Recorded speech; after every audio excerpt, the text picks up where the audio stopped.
Regarde cette vidéo. Ouais? Regarde-la. Ils ne cherchent même pas à le cacher. Ils le disent ouvertement, sans se cacher, avec arrogance, parce qu'ils disent à leurs coreligionnaires musulmans qu'il n'y a rien de mal à mentir aux infidèles. Regarde cette vidéo. Deux éminents érudits musulmans, Yassir Kadi et cet autre homme. Je ne connais pas son nom. J'oublie toujours son nom, mais je suis sûr que vous l'avez déjà vu. Il est très connu. Écoutez-les. Il dit que non seulement nous sommes autorisés à mentir pour faire avancer nos intérêts politiques, pour faire avancer notre agenda politique, mais que nous sommes même obligés de mentir. Regardez ceci. Il dit que le politicien est autorisé, oui, à faire des compromis sur certains points. Autorisé, pas autorisé, pas autorisé. D'accord, pardonne-le. Pardonnez. Non. Le politicien, Je te le dis, le politicien, je sais que ça provoque plus de gens que la question d'Isra.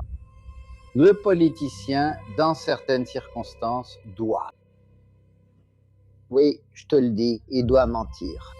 Il doit mentir dans certaines circonstances. Tu dois mentir. C'est pourquoi ces gens mentent. Ce type est le maire de Dearborn, celui qui a dit à une personne née aux États-Unis de quitter Dearborn parce qu'il avait un problème avec ce type pour avoir nommé une rue de Dearborn d'après un terroriste du Hamas. Donc il s'y est opposé. Cet Américain s'y est opposé. Ce type dit « Tu n'es pas le bienvenu, tu es un islamophobe, pas le bienvenu à Dearborn. » Et toi? Et ta religion n'est pas la bienvenue en Amérique. Tôt ou tard, tu devras utiliser ce genre de langage parce que, regarde ça. Regarde ce qu'ils disent ouvertement. Tu dois mentir, tu es obligé de mentir.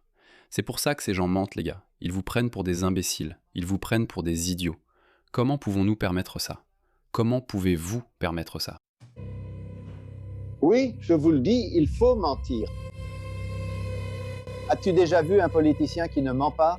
non, c'est exactement ce que je veux dire. C'est exactement ce que je te dis. Chaque politicien ment. Donc nous, en tant que musulmans, devrions aussi mentir. Mais notre mensonge est un bon mensonge, parce que nous faisons avancer la mission d'Allah. Donc c'est bien pour Allah. Ce qui est bien pour Allah est bien pour nous. Par conséquent, il n'y a rien de mal à mentir aux infidèles. Oui, c'est ce que nous voulons dire par taquilla, les gars. Regardez ça. Ils vous disent ouvertement qu'ils mentent. Ils vous mentent. D'accord. Je n'arrive pas à croire ça. En fait, nous sommes d'accord, mais pour des raisons très différentes. Donc Shep, nous sommes en total accord, mais aussi en total désaccord.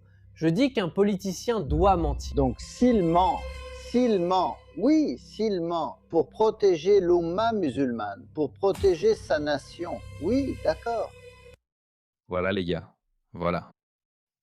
Voilà, les politiciens musulmans ne sont pas seulement autorisés à mentir pour le bien de l'Oumma musulmane, de la communauté musulmane ou pour l'islam, ils doivent mentir pour faire avancer les causes de l'Oumma. Maintenant, on en débat en Amérique. Yassir Kadi est un imam basé aux États-Unis. Et regardez ça, ils font la même chose en Australie aussi. Je suis content que d'autres personnes le remarquent. Regardez ceci. Regardez cette vidéo. Nous devons instaurer dès maintenant les institutions pour bâtir ce pouvoir politique. C'est pourquoi Pauline Hanson a autant de succès. Absolument. Écoutons ce type du vote musulman de Nouvelle-Galles du Sud. dont vous venez de parler. Nous sommes maintenant à environ 1 million de musulmans, mais dans 5 ou 10 ans, nous serons autour de 2 millions. Nous devons instaurer dès maintenant les institutions pour bâtir ce pouvoir politique. Donc, ils ne font même pas semblant. Ce n'est plus de ça qu'il s'agit. Le véritable enjeu maintenant, c'est de créer une entité politique contrôlée par les musulmans ou des institutions qui détiennent le pouvoir pour les musulmans. Alors, oubliez votre multiculturalisme, vous les clowns du Parti libéral qui ne cessez de parler de multiculturalisme. Voilà ce que le multiculturalisme apporte. Cela donne un groupe déterminé, fondé sur n'importe quelle identité que vous voulez, qui est prêt à obtenir le pouvoir et à l'utiliser pour lui-même. Le multiculturalisme signifie le communautarisme. Nous l'avons vu au Royaume-Uni. Il existe un vote musulman au Royaume-Uni, à Birmingham, dans certaines parties de Londres, etc. Ils n'élisent que leurs coreligionnaires musulmans. Ils ne se soucient pas de sa politique, même pas. Ils ne se préoccupent même pas des politiques économiques ou autre chose. Ils votent uniquement. Si vous êtes musulman et dites simplement « soutenir Gaza », vous obtenez le vote musulman. Et ils votent collectivement, comme des clans. Ils ont une mentalité clanique. C'est incroyablement clanique. Donc, vous allez faire un discours dans un quartier et tout le quartier votera pour eux. Et c'est la raison pour laquelle les partis travaillistes, aussi bien au Royaume-Uni qu'en Australie, les ménages, parce qu'ils savent que s'ils font juste une déclaration en faveur de l'islam ou des musulmans, alors ils obtiendront le vote de tous. Ce que ces idiots ne comprennent pas, c'est que ces musulmans ne votent travaillistes que jusqu'à ce qu'ils aient établi leur propre parti politique. Ils ont tenté cela au Royaume-Uni avec le parti islamique ou un nom similaire. La commission électorale a refusé, mais cela n'a pas d'importance. Ils restent indépendants. Ils ont leur propre candidat, qui se présente comme indépendant, et pour l'instant, soit ils s'allient avec les Verts, soit ils se présentent de façon indépendante. Et puis quand ils deviennent indépendants, quand ils gagnent de façon indépendante, comme Adnan Hussein et Mohamed Ayoub et tous ces députés, alors ils agissent ensemble, d'une seule voix, nous l'avons vu.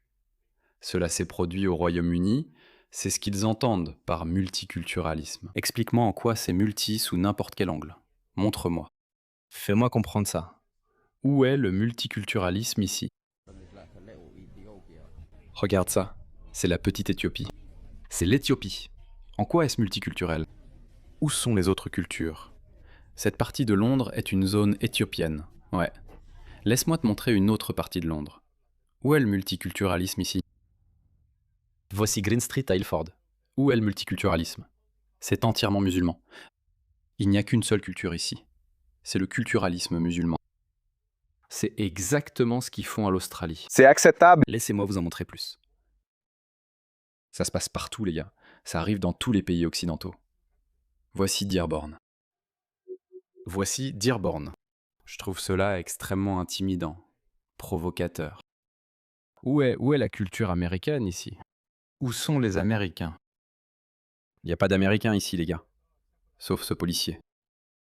Il n'y a pas d'Américains ici. Ces gens ne sont pas venus ici pour s'intégrer. Écoutez ça. Regardez ça. Nous sommes à Dearborn. Ceci est l'appel à la prière qui retentit 5 fois par jour. Ici aux États-Unis. Ils vous disent en face qu'ils vous mentent parce qu'ils ne sont pas là pour s'intégrer ou s'assimiler. Ils sont là pour prendre le contrôle.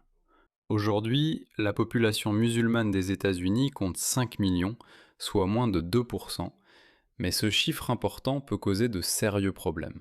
Au Royaume-Uni, il y a aussi 5 millions de personnes, soit environ 8% de la population, le pays étant plus petit. Restons prudents. 8%. Et vous pouvez déjà voir des villes entières, des quartiers entiers qui sont passés sous contrôle musulman. Ce que je viens de vous montrer, regardez ça. Non seulement ils les ont réellement prises, ou ont pris le contrôle de ces villes, mais elles ont aussi l'air sales. Sales. Regardez ça.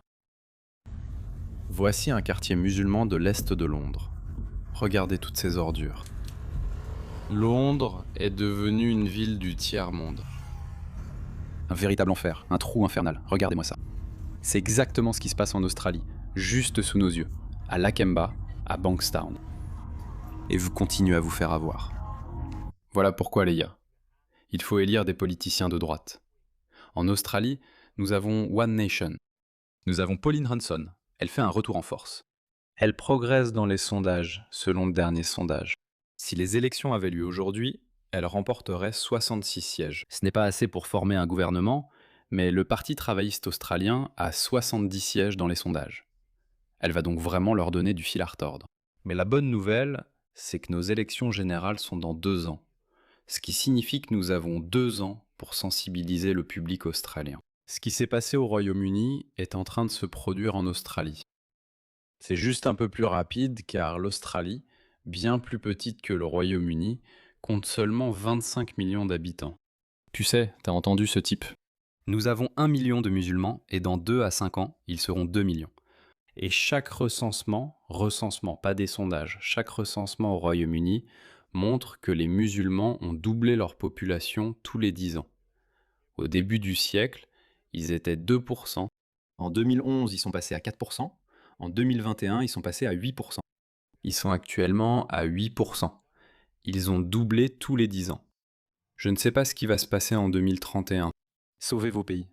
Sauvez-les. Ce n'est pas le moment d'être poli. Regardez où cela a mené le Royaume-Uni. Regardez où cela a mené les Britanniques, à force d'être polis. Regardez où cela les a menés. L'Australie ne peut pas se le permettre. L'Amérique ne peut pas se le permettre. Aucun pays occidental ne peut se le permettre. Réveillez-vous.